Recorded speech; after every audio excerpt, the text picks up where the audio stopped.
So what are human rights? Let's take a look back in time to find out.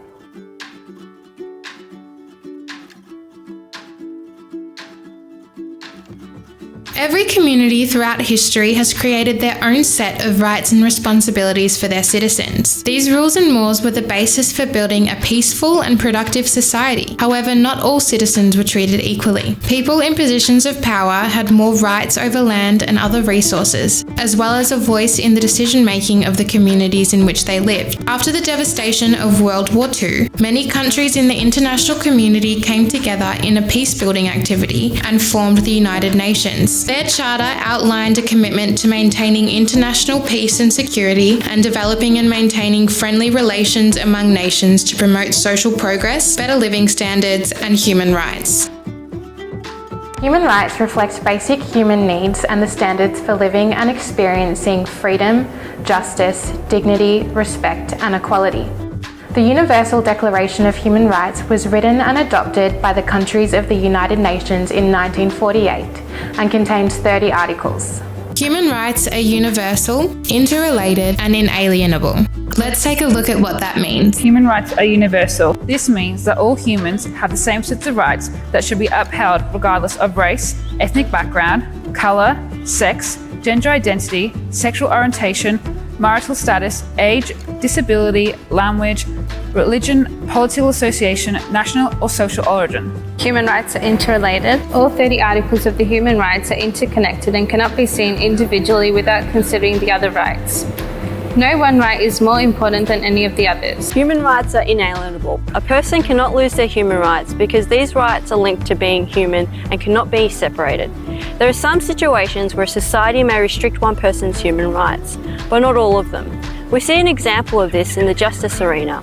If a person has committed a crime and is convicted and sentenced to prison, then that person's freedom of movement and liberties are restricted for the period of imprisonment. When human rights are ignored, children and young people are more likely to be exploited and denied access to basic necessities of life. We see examples of this around the world. Through human trafficking, girls being denied access to school, and child soldiers. Since 1948, other human rights documents have been written and adopted to further emphasize the rights of particular groups of people, including, for instance, the European Convention of Human Rights in 1950 and the Convention on the Rights of the Child in 1990. Declaration on the Elimination of Violence Against Women in 1993, Convention on the Rights of People with Disabilities in 2006. Why do we need additional human rights documents if the United Nations Declaration of Human Rights covers everyone? Well, the Conventions of the Rights of the Child explains that children and young people are still growing and developing and require extra protection from adults because of their age. Adults and governments have the responsibility of ensuring the rights of children and young people are upheld and not ignored. The 4 principles that underpin the Conventions of the Rights of the Child are non-discrimination. These human rights relate to all children and young people under the age of 18, regardless of where they are born. The best interests of the child. All decisions made by adults and governments should always be in the best interests of the child. Surviving, thriving, and flourishing. Children and young people have the right to life and access to opportunities to grow, develop, and learn in order to reach their full potential. Participation and a voice. Children and young people have the right to be consulted and have a say in decisions regarding their lives. Organisations around the world, such as UNICEF, work tirelessly to ensure that governments and communities are protecting and upholding the rights of children and young people. Youth workers and other adults that work with young people should always work from the principles of the Convention of the Rights of the Child, and a human rights framework should shape our practice. In communities where young people are being excluded from decision making, being exploited or abused, youth workers play a vital advocacy role to speak up against inhumane treatment. Human rights education is one way to raise awareness about human rights and empower children and young people.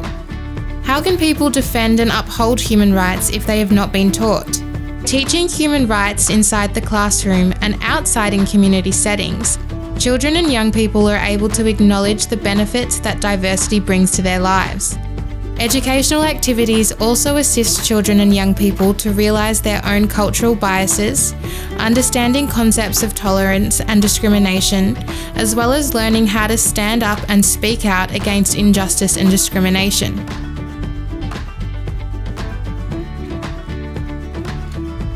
We want to live in a world where human rights are recognised and respected, especially the rights of young people.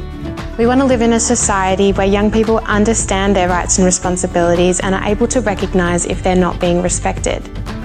We want young people to be empowered to stand up for their own rights and the rights of others.